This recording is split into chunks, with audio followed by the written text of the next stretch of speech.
When purchasing a one-bedroom condominium in the GTA and Toronto specifically, how important is it for you to have a second additional washroom, whether you're an investor or an end user? We're going to get to that in today's video.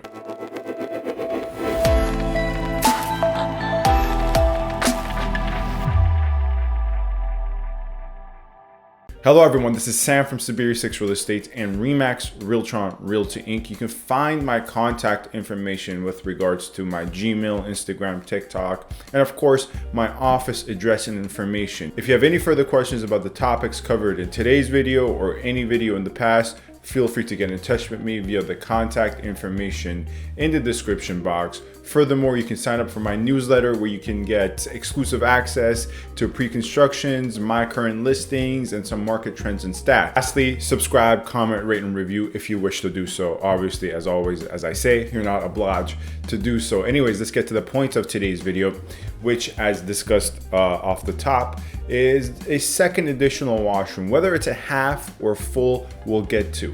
But you know, if you're purchasing a 1+1 or a one-bedroom condominium, in rare instances actually a 2-bedroom, but more so with 1s and 1+1s, often you have the option between a 1 or 1+1 that has 1 washroom or 2 full washrooms or 1.5, right?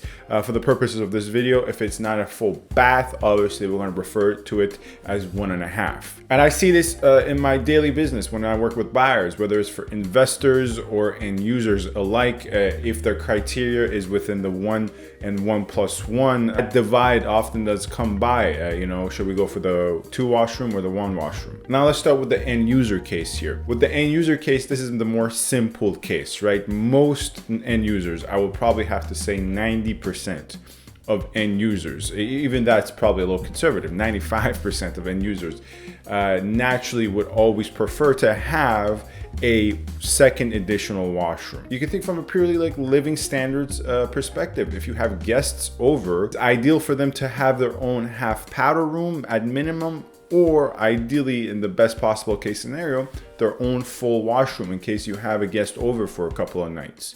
This is particularly a sensitive issue, of course, when your only 1 washroom would be in en-suites, right? So not only would you have to be sharing a washroom/bathroom with a guest, but they would have to go through your bedroom to your ensuite washroom. Can sometimes be awkward and uncomfortable. But as I said, the end user case is more cut and dry because often, once again, my buyers themselves, I don't have to suggest this, they themselves naturally would prefer an additional washroom, whether it's at minimum, once again, half, or most ideally a full bath. Of course, this will cost you more, right? And we can actually get into the price differences once we now transition into looking at it from a more complicated perspective, which is the investor perspective. In breaking down the numbers, the difference in prices, what I try to do in research for this video is take units that are almost everything else being equal, comparable, right? So they also have parking, same exposure, same square footage range, but that's complicated, right? And it's not a perfect science. I did my best to select 2 sets of condominiums that are perfectly equal in every shape, way, or form, with the sole exception that one set has an additional full washroom and the other set has only 1 washroom. And furthermore, I only did this for 1 beds and 1+1s. Now, I don't have to tell you this was complicated to find 2 equally comparable sets of units, with the only exception being one had additional washroom and one didn't, right? So one had 2 and one only had 1.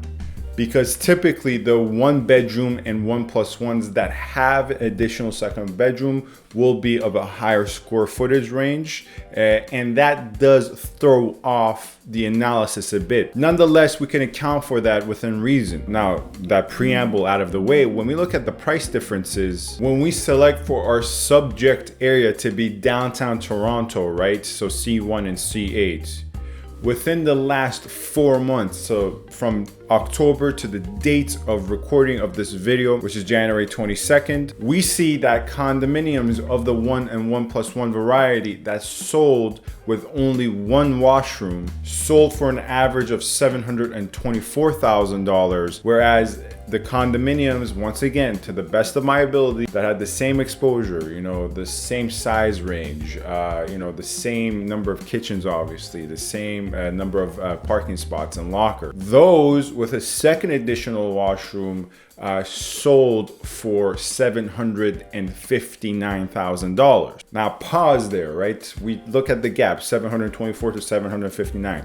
Am I saying that the value of additional second washroom, a full, right, second washroom in this case, is the gap between these two prices, namely $35,000? No, by no means am I saying this. And this is where I have to refer back to what I was discussing, which is the second washroom set of condominiums, second full, will naturally be a little bit bigger in square footage range, right? So we have to account for the additional value that the additional square feet bring about and try to subtract that for the best ideal comparison. And once again, that's quite complicated because not all square footages are equal, right? You can have a railway cart type of condominium layout that's 705 square feet, or you can have a smaller box kind of layout that's 650. If sometimes the smaller box layout is better than the railway narrow layout that's 705 or 700 square feet. Nonetheless, to the best of my ability, accounting for the differences in square footage, what I derived was the true value of additional full second washroom ranges around $10,000 to $15,000. Now let's get to further complexity with regards to investors now. When I work with investors who are obviously going to purchase a condominium and rent it out, right, for cash flow purposes, this is what I say with regards to the second washroom. Out of the criteria of, in my opinion, what are the most ideal attributes for a condominium, I would probably have to rank a second full washroom for 1 or 1+1 actually in some instances ahead of the +1, and that mainly depends on the form of the 1+1. Sometimes a 1+1 is a media room, right? So it's a little corner, a kind of just a carved out corner for your bookcases and maybe an office or a desk, maybe not even that large. And sometimes a +1 can genuinely be used as a bedroom, right?